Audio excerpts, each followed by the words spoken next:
Welcome back. In the last few sessions, we've looked at a range of alternative investing.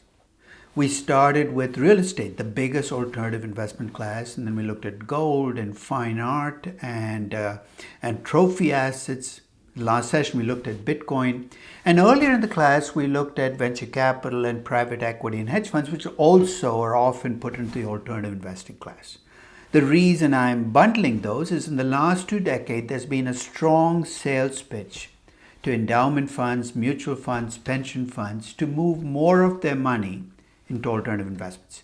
You can see that shift if you look at a comparison of how much went into alternative assets in 2001 versus 2022, an increasing shift into alternative investments from close to nothing or less than 10% to 20, 25, 30%. Now, part of this was driven also by what type of fund you were. Pension funds and foundations were much more wary about entering into alternative investments than family capital. So for whatever reason, family capital jumped in with both feet into alternative investments. And part of the pitch for alternative investing came from big, high-profile investors who succeeded by being early adopters.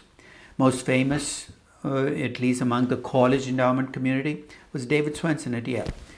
He was, you got to give him credit. He saw the appeal of alternative investing before other people did. He put Yale, a significant portion of Yale's endowment into alternative investments. And it paid off for Yale, at least in the early years. And we'll talk about what's happened recently, but clearly it paid off.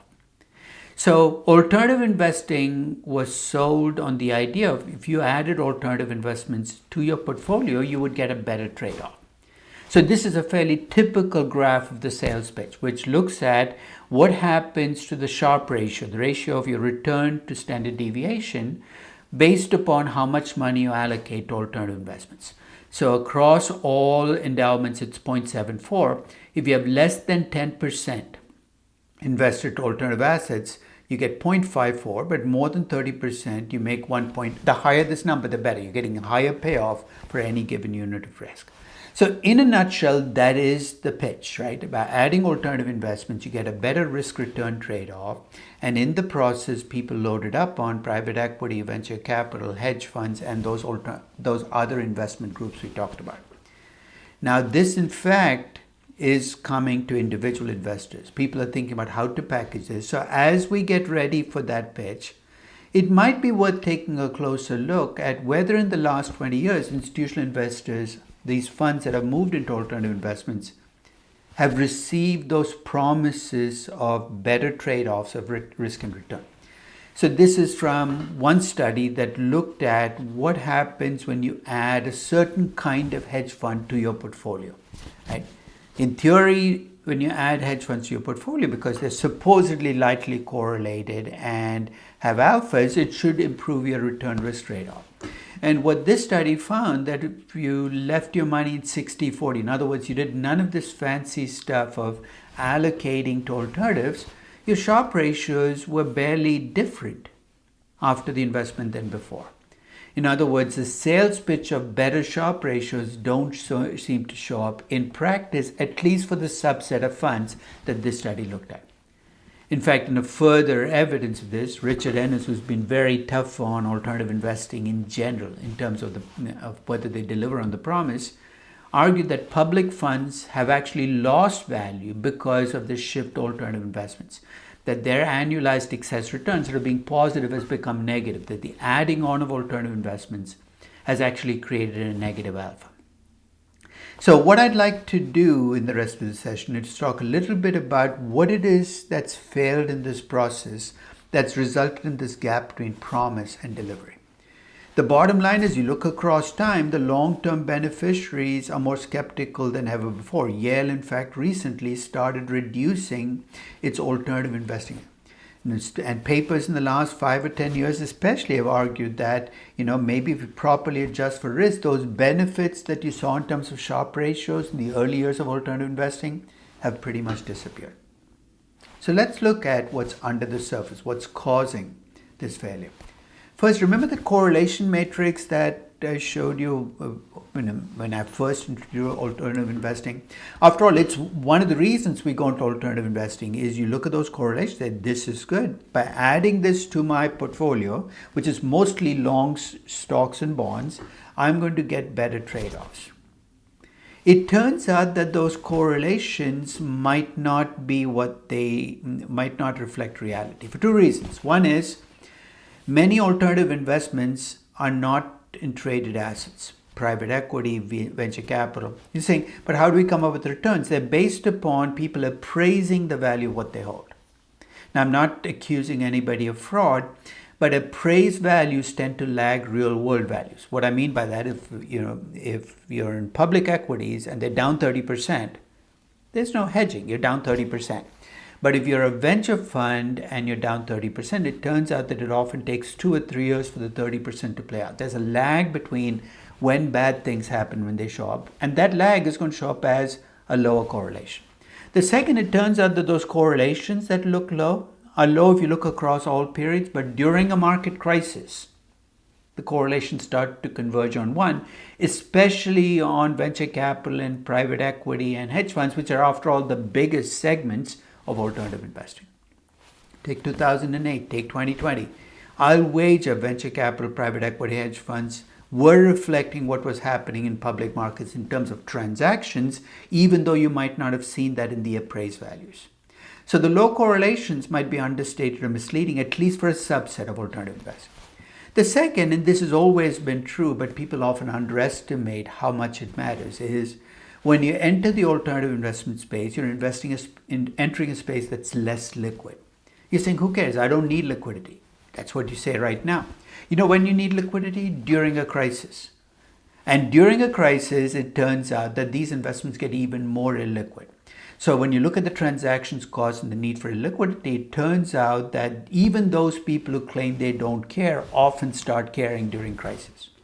It's also true that many alternative investments, there's a lot of opacity. Give your money to a hedge fund. They don't let you in on the process by which they pick stocks. You're on the outside looking in. Now, in good times, you might not care that they're opaque, that you can't look into a venture capital fund or a private equity fund or a hedge fund. But we know historically opacity can also become a device that people use to hide bad stuff. So in liquidity and opacity, we underestimate how much we care until we actually start caring. And third, and this is something we talked about in the context of venture capital and private equity earlier in this class. As more money flowed into alternative investing, partly because they were so good at selling themselves to endowment funds and pension funds, it turns out that those alphas that we observed in each of these classes has dissipated over time. You saw that with venture capital over time. You saw it with private equity over time. You see it with hedge funds over time. Increasingly, it's difficult to argue that any of these groups collectively deliver alphas greater than zero. There's still some winners in each of these groups. The one thing that these groups have that public equity might not have is there's more continuity. If you remember, the most successful VCs stay successful. It's become a much more difficult game to win. And as you know, as you get exchange traded funds and passive investment vehicles, the game is getting more difficult. I've described this as the investment world getting flatter. It's showing up in disappearing alphas. So the low correlations might be just surface level. Illiquidity and opacity are much bigger issues than you let on until you get into a crisis and disappearing alphas. And there's a final component. The cost structure at many of these alternative investing vehicles is outlandish. 2 and 20. The 2 and 20 fee that hedge funds are 2% of your money every year, 20%. I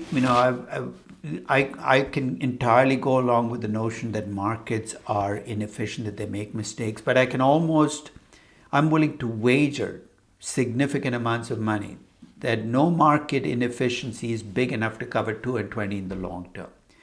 So when you have these hefty costs up front, it turns out to be very difficult to create that return that you saw on paper when you were sold that fund. So as you look at alternative investments, keep in mind all of those. Now, I'm not suggesting that you should avoid alternative investing altogether, but you need to be picky. And when you look at it, it's a correlation that should guide your choices on alternative investments. Already you can see that that'll mean that you should probably not include private equity, venture capital, and hedge funds in the alternative space, because, or at least private equity and venture capital. Because private equity and venture capital are actually, I think, closer to correlations of one with public equity markets. Maybe hedge funds, but a subset of hedge funds, which have potentially negative correlations. So focus on that. With real estate, if you remember, the correlations have risen over time, so you want to focus on segments of real estate which don't move with public equity.